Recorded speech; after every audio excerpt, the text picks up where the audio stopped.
I'd always go down with my buddy down there to the Good Guys show.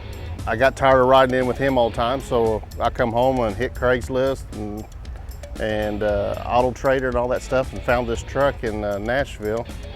And me and him actually went down the following weekend back to Nashville to pick it up. My name's John Backus. I'm from Madison, Indiana. It's a 1964 Dodge D300. When I first got the truck, it actually had a 500 cubic inch caddy motor in it. And like I said, I always wanted to set it up for autocross. So I went and purchased a 6-liter LS, and I got a friend up there in Madison, Indiana. He's real sharp on the LSs. So we built it up.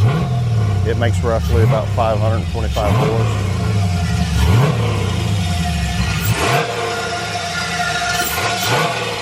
I got the Holley sniper intake and the fuel rails, Hooker Blackheart headers. It's got the Holley fuel filters.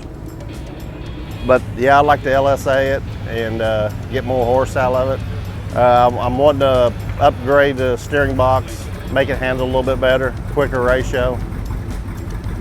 And, I'm looking at the wheels, maybe going a little bit bigger on the front, try to get me some more room on the front where I get a bigger tire on the front.